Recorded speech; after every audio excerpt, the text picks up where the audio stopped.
Sitting down with us is the Secretary of State of Minnesota, Steve Simon, everyone. Thank you. Secretary Simon, thank you so much for being on the show, first of all. My pleasure. And second of all, we have a very informed audience here, but Secretary of State, I think, is a position that many people are more familiar with on the federal level as our country's top diplomat. Is that your role for Minnesota? Are you like brokering arms deals with Wisconsin? No. So like, what does the Secretary of State of Minnesota do? No, I don't get to do that foreign policy interstate stuff, although wouldn't it be cool if I was like blocking tariffs on cheese curds or something across the, something like that. That would be awesome. But no, I don't get to do any of that. Such a shame. It is a shame. It really really should run for higher office. I know, maybe someday, right? But no, really kind of three things. The first thing is business stuff. Like any business in Minnesota that starts, the first thing you do is you got to start the entity, ABC Inc. or XYZ Corporation or whatever. So we take our in favorite all that. companies. Right, exactly, right. The more generic and they own all the letters. Right, Yes. the more veiled, the better. Yeah. So we take in all of that. We do a lot of commercial kind of transactions and make the wheels of commerce go round and round. So we do that. We also run something called the Safe at Home program. It's an address anonymity program for victims of domestic violence and stalking and sexual assault. And it basically means that people in the program can keep their true physical home address secret and private. So no one, their former abuser or the government or a retailer, can know where they live. We know where they live. We get them their mail, that kind of thing. So that's really cool. But I think the signature responsibility, the one that most people think about, if they think about our office, is... It's a big if. Right, it's a big if. Look, even I, right? Right. So, no, but... Just forget what you're doing if you were to take a delightful stroll down Hennepin Avenue tonight and just randomly ask people what they think the Secretary of State's office is, if they knew, they would probably say elections. That's what we do. That's the bread and butter of the office. This is busy season. It's kind of like tax season for accountants right now in our office, right? Right. You know, you thought of the most exciting. Isn't that exciting? Right. What I mean by that, right? What I mean is you wouldn't want to like bug your accountant about something in like early April because they're like going crazy, getting ready for April 15th. But anyway. So I'm so sorry we asked you to come on totally the show. bugging me right now. I Right. take it back. You can meant. leave No, if you need to go. That's not what I meant. How rude of me. I get it. No, not I'm at sorry, all. But the elections thing, that is why I ran for this office. That is truly, my passion. And so we're the chief elections administrator in the state. What that means is, here's what it doesn't mean. We don't count a single ballot in our office. We don't own a single piece of elections equipment. That all happens at the county and city level, but we kind of oversee that. We do all the legislative work. We do the databases and the infrastructure. We do all the policy stuff. And so we sort of train the trainers, you might say. So we don't hire all the election judges, but we train the people who do. And so we're kind of in charge of the election system overall. So that's really cool because suddenly being in the democracy business, which I like to say I'm in. You like that one? Yeah. Again, you're really speaking to the youth here. I'm sure I am. But the thing about it is, suddenly this stuff is sort of ripped from the headlines, right? I mean, whether it's Russia hacking or whether it's alleged voter fraud or whatever, this is stuff that people are really paying attention to the last couple of years or so. So that makes it particularly, I think valuable and a great job to do. Yeah, absolutely. So speaking of that, those two really large things that are in the headlines. Minnesota was a battleground state in 2016. Very narrowly went Democratic with I think less than a full percentage point, or just around a full percentage point going to Hillary Clinton. And other states that were in similar positions did have some documented attempts at violating their election systems. Yeah. Did that happen here? Yeah, we were one of the 21 states targeted by the Russian government. And this isn't a he said, she said. This isn't like, oh, maybe it happened, maybe it didn't. This happened. The intelligence officials nationally have told me, have told my colleagues, have told people around the country in closed-door briefings, yes, this is a thing, it happened, it's true. The good news is we weren't really hacked. I mean, they wanted to get in. They sort of scanned our system. The analogy we've been sort of using is picture a car thief casing a parking lot, right? I mean, maybe he comes back a day or two in a row with binoculars and listening devices, trying to figure out. This is a really elaborate car. No, it's pretty elaborate. Right. I own a Honda Civic. I don't think they need all that. But point well taken. But if you'll indulge me a little further in the analogy. Maybe for your car. Right. No, believe me. But so the car thief in our case, so what the intelligence officials told us is we know who the car thieves were, we know who they worked for, we know the purpose for which they were trying to get in, but they didn't get in. In fact, they kind of turned around and just for whatever reason didn't come in. We'll never fully know why, but we were on that list. And the good news is that they didn't get in, there was no infiltration. In 2 of those 21 states, though, there was. And if I can extend this excellent analogy, I would say that in Illinois and Arizona, they weren't so lucky. In Illinois and Arizona, they got into the lot, got into the car. In the case of Illinois, you could probably say they started the engine. 60 Minutes did a whole segment on it, the news program, and so it was pretty serious. So this is something we pay a lot of attention to. It's kind of a race without a finish line in a sense, because you got to stay one step ahead of the bad guys always. You can't ever stop. There's no finish line. And so it's important for any large institution, but particularly after 2016 for ours and for elections. Yeah, absolutely. And we don't want that bad guy to have your car. It's harder to stay in front of them. Any car, right, exactly. So obviously the midterm elections are coming up. Can you say to people watching, both here in the audience and eventually on this video, that Minnesota elections, the results of those midterm elections, we can trust that they have not been hacked? Yes, 100%. So we get the intelligence assessments and we get threat assessments from the federal government, from intelligence officials and others, and we're in good shape for a lot of reasons. Now, can I sit here and tell you that 41 days from now that there's a 0% chance that anything bad could happen? No, I can't responsibly say that. What I can say is for the last 2 years and longer than that, we've really worked hard to minimize the risks, work with intelligence officials, work with state IT people. We feel really good. Homeland Security has sent teams of people to our office to basically try to hack us and try to find the vulnerabilities, and we're good to go. I feel very good about where we are. It's never a 0% chance. I mean, no retailer, bank, large institution of any kind can say that, so I can't say it's 0, but it's really low. I feel good about where we are. Well, that's good to hear, but something I do want to ask is, do you feel like you've had support from the federal government? I know there's been a lot of talk of whether the funds that have been allocated by Congress have been distributed to the states, and most recently, the top official in our U.S. government, our president, claimed that China is trying to influence our midterms as of, I think, today. He said that. So, right. Do you feel like you have the support from the national government to do what you need to do to keep our So I kind of divide that into 2 camps. The President of the United States himself, and then everyone else in the federal government. Okay. So, according to a New York Times op-ed, those are the 2 camps in the government. Those are the 2 camps in the government. So I got to give credit where it's due. There are people in this federal government, some career people, some Trump administration political appointees who've been really good partners for us and other secretaries of state. Like I said, sending teams out here, giving us great threat assessments and intelligence briefings and all the rest. But the president, not so much. I mean, I had the surreal experience this summer. I was in Philadelphia for 3 days with other secretaries of state, and we had briefing after briefing. Rager, yeah. Oh, total rager. If walls could talk. If walls could talk. So many accountant analogies, you couldn't even count. You couldn't. No. So here I am, and we're receiving this series of closed-door briefings and threat assessments and advice from intelligence officials, sharp people, telling us, look, this is a thing, this happened, expect more of it from more sources, not just the Russian government, but other governments or non-governmental actors. This is serious, you got to get on top of this, which we all are, which is great.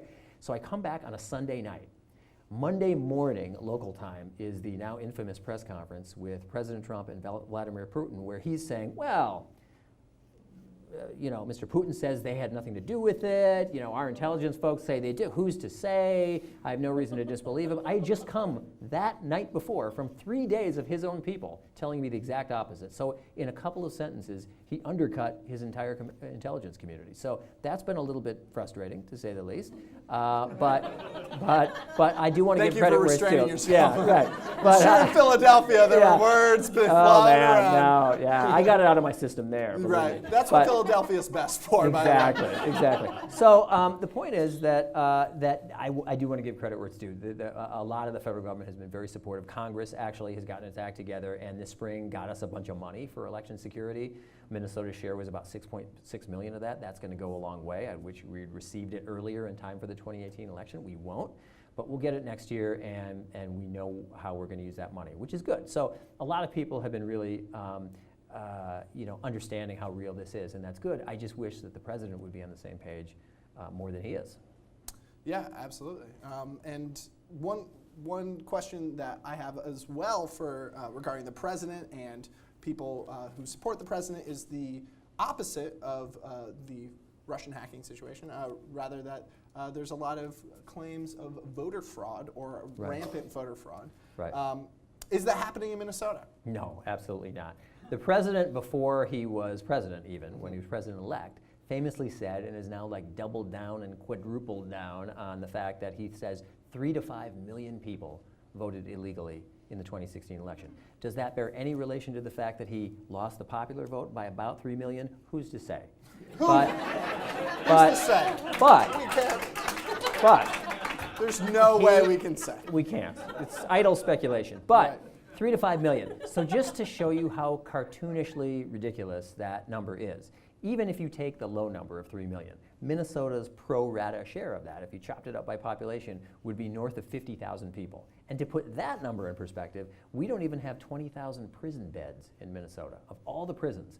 So what he's saying is we would have to triple the number of prisons just to accommodate all the new felons, the tens of thousands that would have voted here in Minnesota. It's absurd. It's an insult. It's ridiculous. It's I've run out of ways to describe it. Maybe you could step in at this point. Right. But it's right.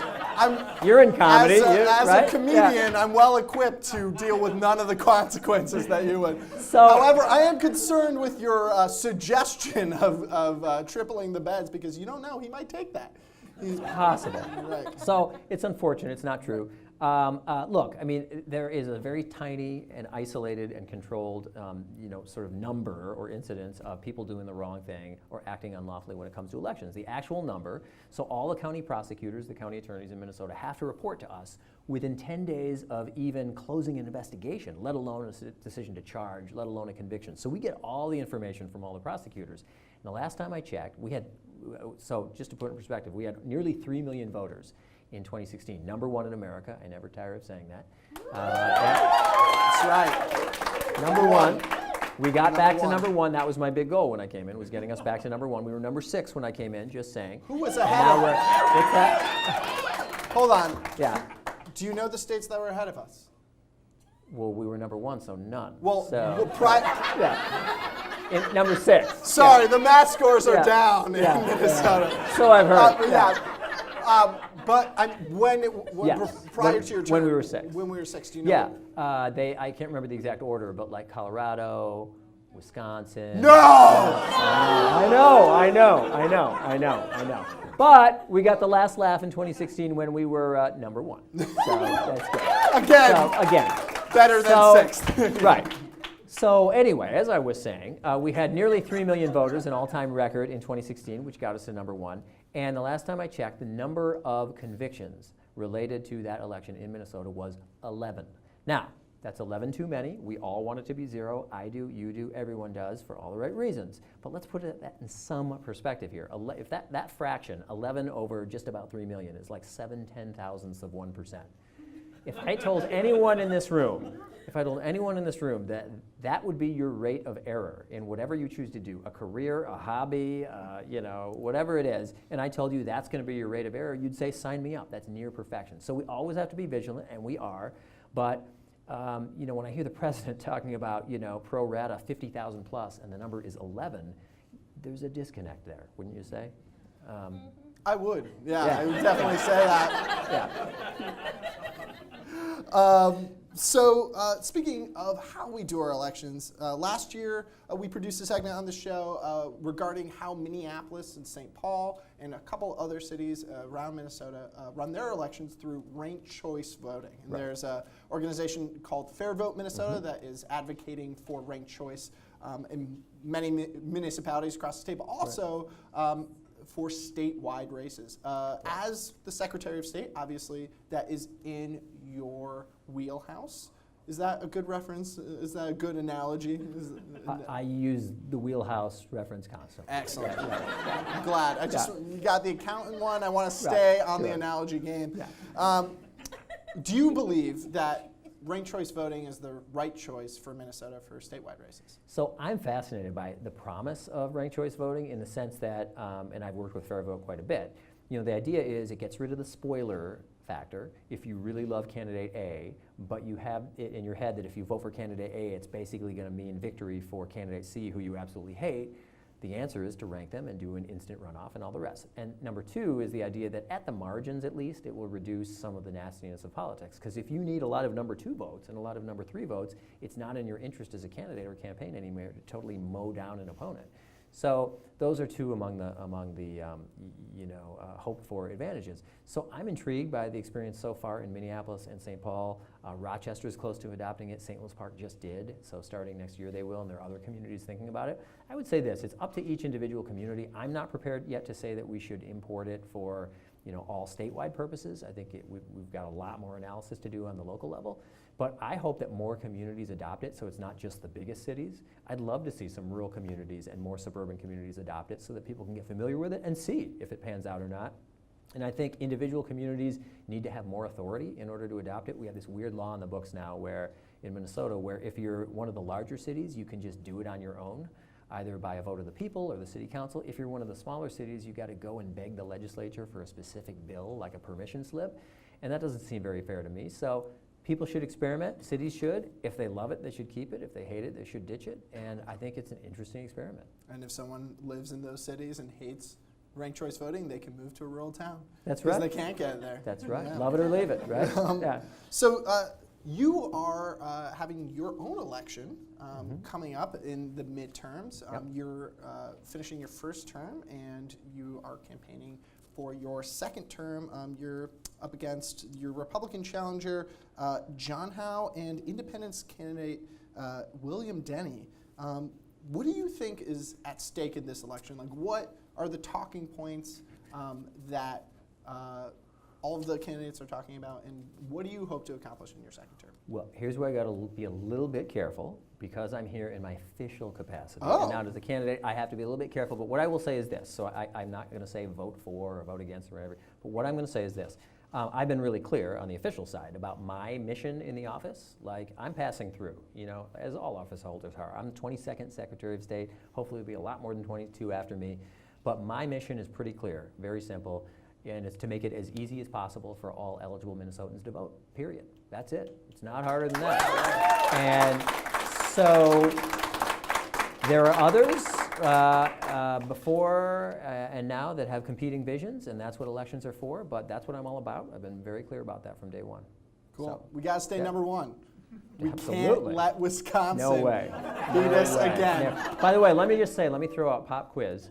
Who do you think, 2016, sorry, I'm hijacking your show. No, I love pop quizzes. But we were number one in 2016. Any guesses as to who was dead last? Who was 50th? Just blurt it out. What do you think? Texas. Not Wisconsin, not Texas. Poor Mississippi. Everyone always guesses Mississippi. It's not Mississippi. Somebody said it. The answer is Hawaii. Hawaii was dead last, right?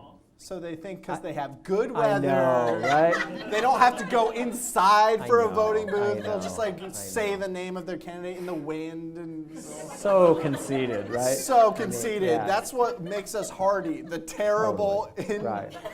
inhuman weather we have right. makes us vote. That's right. That's right. And you want to keep it that way. I want to keep it that way. That's Exactly. right. Yeah. Secretary of State Steve Simon, thank you so Thank much you. for coming on the Thanks show. for having me. Thank you, everybody. Steve Simon, everyone. Hey, thanks for watching our YouTube video. Make sure you click subscribe to watch the best Minnesota-focused satire around.